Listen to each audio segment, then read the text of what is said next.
Olá, seja bem-vindo ao podcast AFIA Endocrino Papers. Aqui lhe mostramos como se manter atualizado em endocrinologia, mesmo que você tenha pouco tempo para estudar. Eu sou o Ícaro Sampaio. Eu sou Luciano Albuquerque. Eu sou Eric Trovão. E o tema hoje é nova diretriz sobre diagnóstico de hiperprolactinemia em mulheres.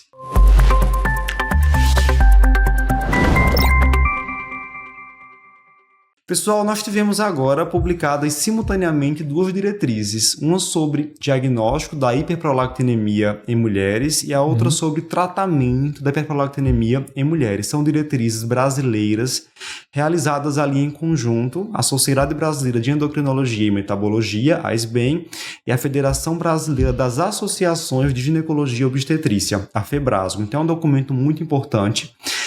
A SBEM e a FEBRASGO já haviam se unido anteriormente para fazer aquelas diretrizes de hiper e hipotireoidismo na gestação. E agora nós temos para falar sobre hiperprolactinemia em mulheres. Perfeito. Nesse primeiro podcast, nós vamos discutir diagnóstico da hiperprolactinemia, quando solicitar a dosagem de prolactina, quais são as armadilhas na interpretação desse exame, quais são as possíveis causas de hiperprolactinemia, como fazer a investigação inicial dessas pacientes. E a gente já vai começar com um dos tópicos da diretriz, um tópico muito importante, inclusive, que é justamente quando solicitar a dosagem de prolactina, para tentar acabar com essa coisa de chegar a vários pacientes com prolactina dosada de rotina. Exato. Então vamos lá, de acordo com esse documento, quando é que deve ser solicitada a dosagem de prolactina sérica?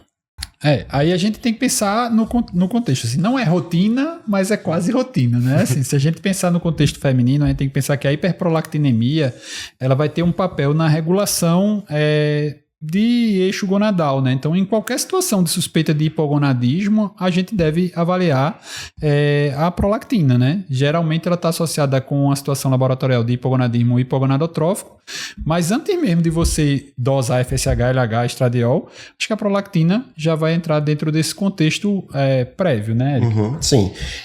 Você tem que ter os sintomas clássicos, né, de hipogonadismo. Na mulher, uma irregularidade menstrual, uma oligomenorreia ou uma amenorreia, tá? Ou uma mulher que pode ter até ciclos menstruais normais, mas está com infertilidade.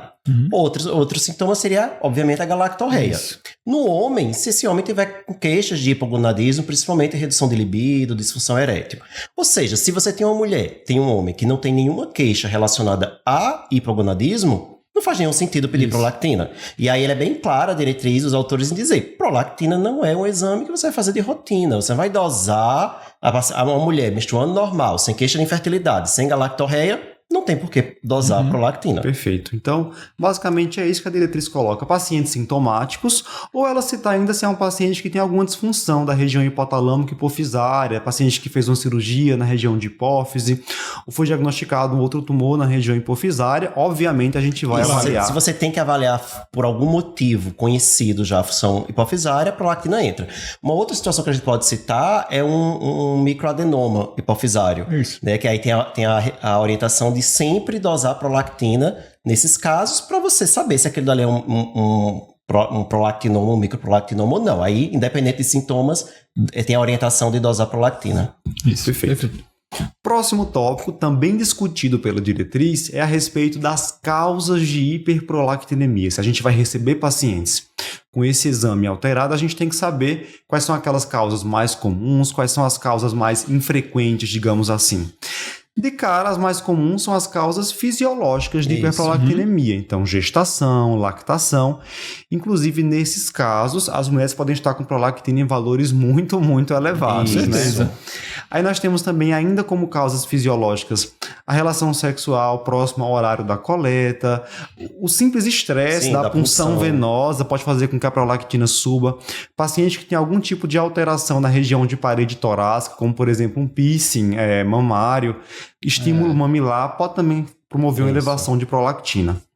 Nós temos as causas farmacológicas, que são causas importantes, e aí com destaque para os antipsicóticos, que são geralmente os que dão mais trabalho na prática, justamente porque se nós temos fisiologicamente a dopamina tendo uma ação inibitória sobre a liberação de prolactina, eles vão ter uma ação oposta, uma ação antagônica e acabam elevando a prolactina sérica. E aí nós temos os clássicos, né, como haloperidol, risperidona e até mesmo alguns antipsicóticos atípicos mais novos, como a olanzapina.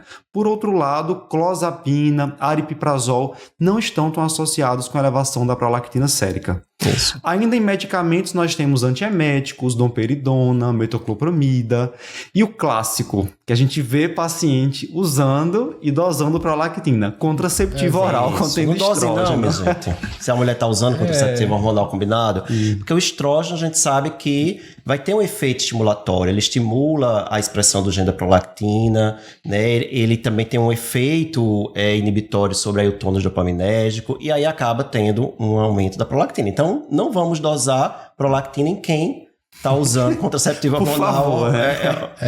Então, assim, nas causas medicamentosas, lembrar que, em geral, a gente tem uma relação de causa e valor laboratorial, né? Geralmente não são valores tão elevados, mas algumas drogas têm elevações muito significativas. A risperidona, né? por exemplo, costuma sobe dar níveis bem muito. altos. A gente já viu o caso lá no hospital de paciente que tinha um incidentaloma hipofisário e usava domperidona e chegou com uma prolactina acima de 700 e aí ficava aquela dúvida em relação ao diagnóstico, mas era medicamentoso e quando foi suspenso teve a remissão da hiperprolactinemia, né?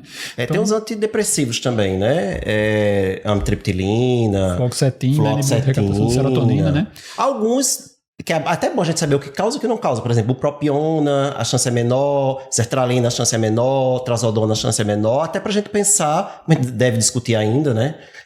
A troca, né, de um pelo outro, pra gente avaliar se é medicamentoso ou não. Mas aí sempre tem essa causa, né? A relação é menor, mas sempre pode existir. Então, Isso. sempre que você se deparar com a prolactina elevada, checar lá o histórico de medicações, né? Importantíssimo. E às vezes o paciente tem mais de um medicamento que aumenta a prolactina e você acaba tendo aí níveis até mais altos, somatório aí. Então falamos sobre causas fisiológicas, farmacológicas, aí chegamos às causas patológicas, onde nós temos o prolactinoma, né? Um tumor hipofisário que produz prolactina. Mas também como doenças causando hiperprolactinemia, nós temos o hipotireoidismo primário, doença renal crônica, doença hepática crônica, insuficiência adrenal, herpes zoster, né? Região de parede torácica. E temos uma polêmica, né, Luciano? Temos a polêmica desse guideline. SOP. O guideline traz SOP como uma causa de hiperprolactinemia. O que é que vocês acharam disso? Controverso, né? Eu também acho controverso. Na minha opinião, assim, não me convence que SOP é causa.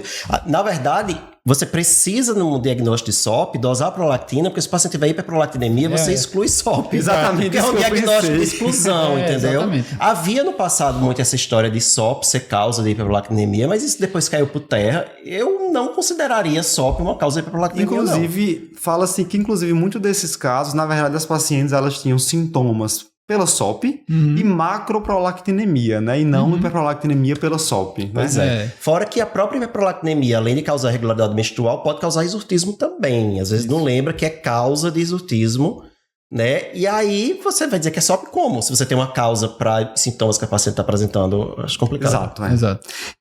Então, pessoal, tá lá na tabelinha de causas de acordo com a diretriz SOP, mas isso é bem controverso, assim, não é algo aceito de forma universal, não é consenso, tá bom? Mas as causas bem frequentes o hipotiroidismo, a gente tem que sempre afastar antes, porque o TRH, ele também tem um efeito estimulatório em relação à liberação de prolactina, né? Então, assim, isso é uma causa bem... E aí no hipotiroidismo, como você não tem um feedback negativo, porque os hormônios tiroidianos estão baixos, o TRH produzido pelo hipotálamo vai estar alto, para poder aumentar o TSH. Isso. Né? A gente não dosa o TRH, mas a gente sabe que ele está alto, a produção dele no hipotálamo é alta. E aí vai estimular a prolactina. Então, sempre, prolactina está alta, tem que dosar um TSH. Tem que checar o TSH. Certo? É obrigatório. E existe também aquelas causas idiopáticas, né? Ou seja, investigou tudo, não achou nada, não tem imagem também, se você faz uma imagem, a ressonância não mostra nada, fica com uma hiperprolactinemia idiopática, não existe. Alguns autores colocam até que é uma limitação de resolução de imagem, às vezes você usa uma ressonância de maior potência, você poderia achar um adenoma muito pequenininho ou ter alguma alteração de haste, ou até uma falha de diagnóstico mesmo, né? Você está ali com algum problema e não diagnosticou. Bom ter falado de alteração de haste, porque do ponto de vista hipofisário não é só o tumor. Perfeito. Né? Você pode, um tumor produtor de prolactina, você pode ter um adenoma não funcionante ou um adenoma que é secretor de GH ou secretor da CTH, mas que ali está comprimindo a haste hipofisária, e ao comprimir a haste hipofisária não chega a dopamina para inibir a prolactina sobe, né? Ou qualquer problema da haste, um inflamatório, um hipofisite, por exemplo. Uma infiltração, sarcoidose, esteocitose, né?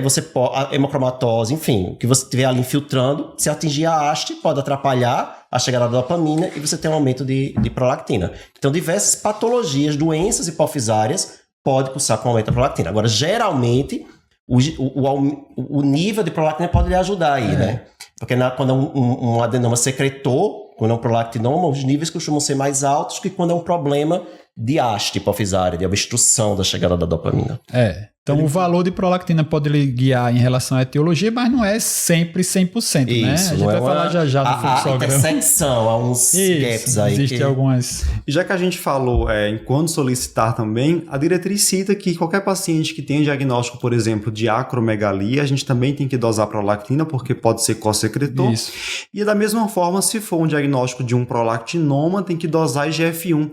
E ele não coloca ponto de corte de tamanho, porque havia algumas referências que citavam, se for um prolactinoma grande, a gente dosar IGF-1, ele não fala nisso. Qualquer prolactinoma, ele colocou prolactinoma, dosar IGF-1, que pode ser co-secretor. Porque quando a gente pensa em acromegalia, geralmente é macroadenoma, né? Assim, é mais frequente. É realmente assim, difícil você ter 0,4. Um adenoma, um prolactinoma e ser co-secretor. Mas enfim, ele realmente não coloca ponto de corte e diz que é para dosar o IGF-1. Isso. Terceiro ponto sobre a diretriz. Confesso que quando eu abri o documento, a primeira coisa que eu fui procurar, porque também é algo que gera um pouquinho de divergência, né? Que é quando solicitar dosagem de macroprolactina. Vamos contextualizar um pouco. Então, a macroprolactina, ela é uma forma de prolactina que não tem atividade biológica, então não tem relevância clínica. A relevância dela é confundir a gente na interpretação dos exames. É uma armadilha. É uma armadilha. E há um pouco de divergência em relação a quando solicitar. A gente assume universalmente solicitar quando o paciente tem prolactina alta, mas é assintomático, mas tem quem defenda também, alguns experts, de solicitar sempre que não houver uma causa óbvia. Sim. Porque você pode ter, inclusive, até concomitância de uma causa patológica. Você pode ter um prolactinoma aumentando a prolactina e tem uma macroprolactina. Tem macroprolactina junto. Tem quem defenda solicitar sempre, todos os pacientes com hiperprolactinemia. O que é que a diretriz fala e o que é que vocês costumam fazer na prática clínica? Eu sempre solicito. Né? Assim, a gente já vai cair nesse cenário, né, de sempre solicitar, até porque o exame da macroprolactinemia, muita gente usa nesse contexto de dizer, se o percentual de recuperação for abaixo de 30%, mas às vezes você vai ver dentro no resultado qual o percentual daquela prolactina que é realmente prolactina monomérica, que é a que vai fazer efeito, e qual o percentual daquela prolactina que é macroprolactina. Às vezes, mesmo não atingindo o ponto de corte para você dizer que é macroprolactina, às vezes você pode encontrar, por exemplo, uma prolactina 500, e aí daqueles 500 você tem 30% de macroprolactina, então você vai ter 150 de macroprolactina. E quando você começa tratamento, você sabendo que tem aquele percentual de macro, às vezes o nível não chega no normal, mas o percentual de prolactina monomérica está dentro do normal, sei lá, você pegou ali, quando você faz esse percentual de 30% ser macro, isso pode ser mantido até num contexto já de tratamento, e esse 70% da sua prolactina normal pode cair dentro da faixa normal. Então, você já atingiu a meta e não precisa intensificar. Então, tem várias pegadinhas aí, né? Várias situações onde a macroprolactina pode te ajudar. Agora, o que a diretriz diz é que solicitaria em pacientes assintomáticos, né? Que a princípio nem deveria ter dosado a prolactina. Mas vai que era um adenoma hipofisário e aí sem sintoma dosar a prolactina veio alta, né? Não tem sintomas. Então, o que a diretriz diz tem a prolactina alta, não tem sintomas, dosa. E aí, com essa dosagem, né? A gente faz a dosagem com a adição do PEG, que é o polietileno glicol, porque esse polietileno glicol ele tem afinidade pela macroprolactina, tá? Ele não vai se ligar à prolactina monomérica, que é realmente aquela que a gente pode dizer que é uma prolactina que realmente funciona, que vai ter atividade biológica. Ela se liga à macroprolactina e precipita essa macroprolactina. Então você vai dosar a prolactina antes, vai dosar a prolactina depois de adicionar o PEG, né? E vai ver o grau de recuperação no sobrenadante. Então, por exemplo, para ficar fácil, se antes a prolactina era 100, usar o número de 100 fica fácil a gente entender. Então deu 100, mas quanto desse 100 é de macroprolactina, quanto desse 100 é de prolactina monomérica? Coloca o PEG, vai precipitar o que tem ali de macroprolactina. Vamos supor que veio uma recuperação de, sei lá, 10%. Né? Então, no sobrenadante só sobrou 10% do que tinha antes. Então, a maioria do que tinha ali antes era macroprolactina, porque teve a precipitação da maioria. Né? E aí ele coloca na diretriz abaixo de 40% para considerar a macroprolactina. Aí vamos usar esse mesmo exemplo. Tava 100, aí se deu 39% de recuperação. 39% de prolactina monomérica é uma prolactina elevada. Isso, exatamente. Então pode ser que tenha alguma coisa vai dar macroprolactina positiva, mas tem do hiperprolactinemia, né? Então, verdadeira. Essa condição de diretriz, a gente tem que ter uma certa cuidado na leitura, porque você vê assim, ele está fazendo uma recomendação em cima de uma conduta errada, né? Assim, ele vai dizer, você vai dosar macroprolactina quando tiver um paciente assintomático. O paciente assintomático não deveria nem ter solicitado a prolactina. Pode-se dizer que abaixo de 40% a gente tem um predomínio de macroprolactina. Mas se isso quer dizer que é normal... tem que ver o que é que sobrou da monomérica, né? Vou dar um exemplo de uma paciente que chegou para mim, ela já era tratado, prolactinoma diagnosticado já fazia uns 5 anos, eu acho, se não me engano.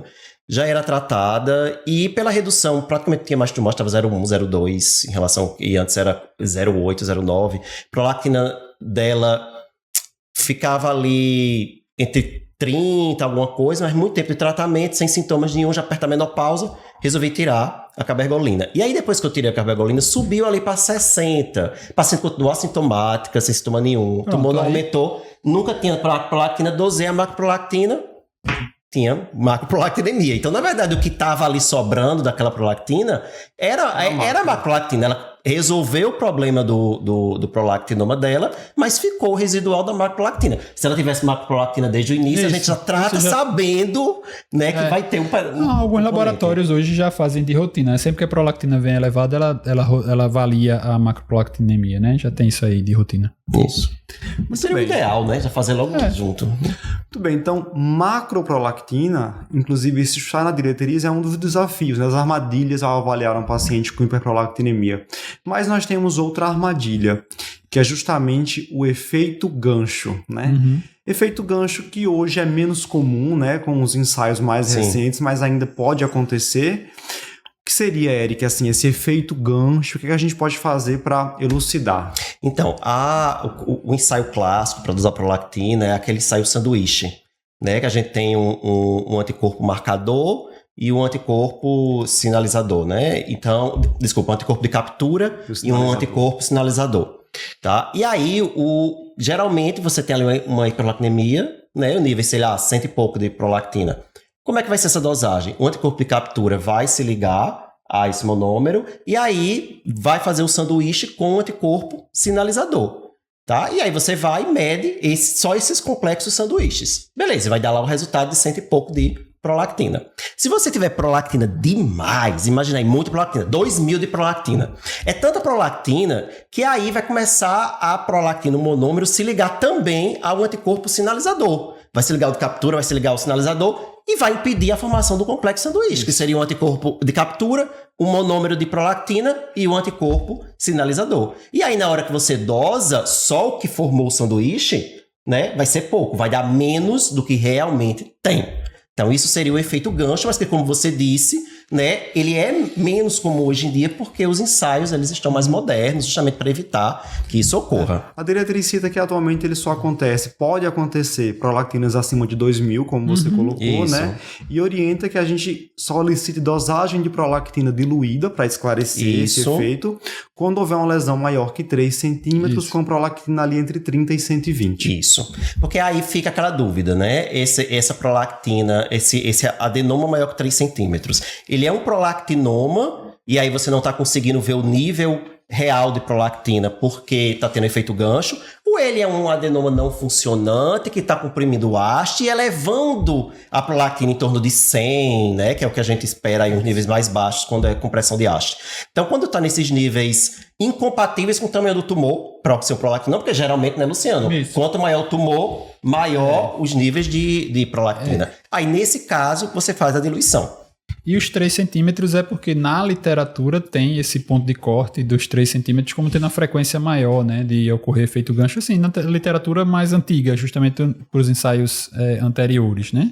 Então ele bota isso como recomendação de diretriz, mas em geral a gente pode ter algumas particularidades. Se você flagrar um tumor ali próximo dos 3 centímetros, que você tem uma clínica inequívoca de hiperprolactinemia e vem uma dosagem laboratorial incompativelmente, assim, muito baixa, né? Se nessa faixa, geralmente é abaixo de 100, porque vem baixo mesmo, né? Se a faixa de 30 a 120 foi meio aleatória na história. Detectaram um valor acima de 100, né? Exato, né? Assim, geralmente, porque a gente espera no macro que a prolactina vem acima de 200, né? Assim, às vezes até acima de 250, a gente usa pontos de corte diferentes, né? A gente tem alguns estudos, a gente participou de alguns estudos lá no Hospital das Clínicas e a gente vê essa frequência bem maior no macro de estar acima de 200, quase que mais de 90% dos casos. Então, se você pega um macro e pega um valor muito baixo, menos você deve suspeitar, baixo, né? E aí, suspeitar é só fazer a diluição.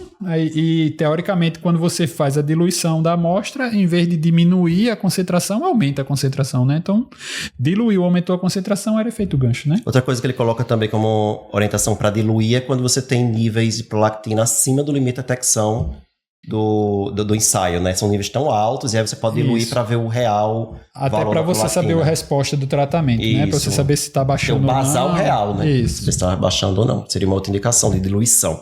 Agora eu tenho para mim que essa história de efeito gancho com o tempo vai acabar. Vai acabar, né? À medida que vai melhorando os ensaios, isso vai acabar não existindo mais. Ainda tem essa orientação hoje, mas talvez no futuro não tenha mais. Essas são recomendações gerais sobre a abordagem diagnóstica de mulheres com hiperprolactinemia, mas nós temos também situações especiais. O que fazer quando eu suspeito que a elevação da prolactina é de origem medicamentosa? Quais são as particularidades da elevação da prolactina em mulheres pós-menopausa? E, por fim, qual é o fluxograma final de investigação da hiperprolactinemia dessa diretriz da SBEM juntamente com a Febrasgo? Esses tópicos serão discutidos daqui para frente e você poderá assistir a versão completa desse podcast na plataforma de cursos AFIA Endocrino Papers, no nosso curso de formação para consultório. Eu te espero lá.